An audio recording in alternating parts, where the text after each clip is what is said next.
Hi friends, welcome to Srini internet YouTube channel. Friends, ఈ video చూస్తున్నవారు ఎవరైనా సరే మన ఛానల్‌ని సబ్స్క్రైబ్ చేసుకోకుండా చూస్తున్నట్టయితే వెంటనే మన ఛానల్‌ని సబ్స్క్రైబ్ చేసుకొని పక్కనున్న బెల్ ఐకాన్ కూడా ఆల్ ఆప్షన్‌లో పెట్టుకోండి. ఇటువంటి లేటెస్ట్ అప్డేట్స్ అన్నీ కూడా రావడం జరుగుతుంది. ఇంపార్టెంట్ అప్డేట్స్ అన్నీ కూడా. సో, ఈరోజు మనం మాట్లాడుకున్నట్టయితే బర్త్ సర్టిఫికేట్ గురించి అయితే మాట్లాడుకుందాం. సో, ఆల్రెడీ బర్త్ సర్టిఫికేట్ ఎలా పొందాలని నేను ఒక వీడియో అయితే చేశాను. సో, ఈ వీడియోలో ఏంటంటే హాస్పిటల్‌లో ఎవరైతే పుడతారో సో, లేటెస్ట్‌గాని ఎప్పుడైనా సరే సో, ఏపీ వాళ్ళైనా, టీఎస్ వాళ్ళైనా సరే హాస్పిటల్‌లో ఎవరైతే పుడతారో సో, వాళ్ళ డేటా ఉండి కూడా సర్టిఫికేట్ చాలా మంది దగ్గరైతే సర్టిఫికేట్స్ అనేవైతే ఉండవు. డేటా లేదేమో అనుకోని.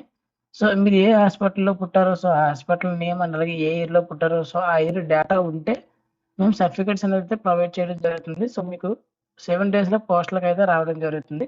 సో, ప్రాసెస్ అనేది ఎలాగో వీడియోలో అయితే చెప్తాను. సో, ప్రతి ఒక్కరు కూడా ఈ వీడియోనైతే షేర్ చేయండి మీ ఫ్రెండ్స్ అండ్ ఫ్యామిలీ మెంబర్స్‌కి. ఎందుకంటే బర్త్ సర్టిఫికేట్ అనేది ఫ్యూచర్‌లో చాలా ఇంపార్టెంట్ కీ రోల్ అయితే అవుతుంది.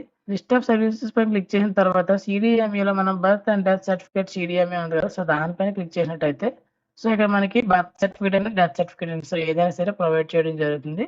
సో, మనం బర్త్ సర్టిఫికేట్ సెలెక్ట్ చేసుకున్న తర్వాత మీకు ఇక్కడ రిజిస్ట్రేషన్ యూనిట్ ఐడీ తెలిసినా, రిజిస్ట్రేషన్ నంబర్ తెలిసినా, రిజిస్ట్రేషన్ ఇయర్ తెలిసినా సరే మనం డీటెయిల్స్ అనేవైతే పొందొచ్చు. సో, మనకి డీటెయిల్స్ అనేవి అసలు ఏమి తెలీదనుకుంటే ఇక్కడ సెర్చ్ పైన క్లిక్ చేసినట్టయితే మనం మన యొక్క డీటెయిల్స్ మాన్యుయల్‌గా కాకుండా ఈ విధంగా అయితే ఫైండ్ ఔట్ అయితే చేయొచ్చు. సో, ఇక్కడ మనం సపోజ్ ఏదో ఒక డిస్ట్రిక్ట్ అయితే పెడదాం. సో, అలాగే లొకేషన్ కూడా పెడదాం. అంటే పంచాయతా లేకపోతే మున్సిపల్ కార్పొరేషనా, మున్సిపాలిటీయా సో, ఏదో ఒకటి. సో, రిజిస్ట్రేషన్ యూనిట్ ఐడీ కూడా పెడదాం. సో, ఇక్కడ హాస్పిటల్ నేమ్ కాకుండా జెండర్ అనేది మనం మేల్ అయితే మేల్, ఫీమేల్ అయితే ఫీమేల్. సో, రిజిస్ట్రేషన్ ఇయర్ అనేది సపోజ్ 2015 అయితే పెడదాం. గెట్ డీటెయిల్స్ మీద క్లిక్ చేసినట్లయితే ఆ ఇయర్‌లో ఎంతమందికి ఈ యొక్క యూనిట్ ఐడీలో ఎంతమందికి బర్త్ సర్టిఫికేట్ ఇష్యూ అయ్యాయో సో, వాళ్ళందరి డేటా కూడా రావడం జరుగుతుంది.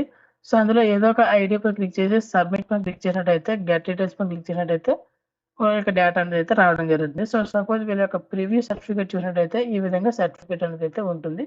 సో, ఈ యొక్క సర్టిఫికేట్ వాళ్ళ దగ్గర లేకపోతే ఇదే సర్టిఫికేట్ ఒరిజినల్ సర్టిఫికేటే 7 డేస్‌లో పోస్టల్‌కైతే పంపించడం అయితే జరుగుతుంది. సో, ఈ ప్రాసెస్ అనేది ప్రెజెంట్ అయితే అవుతుంది.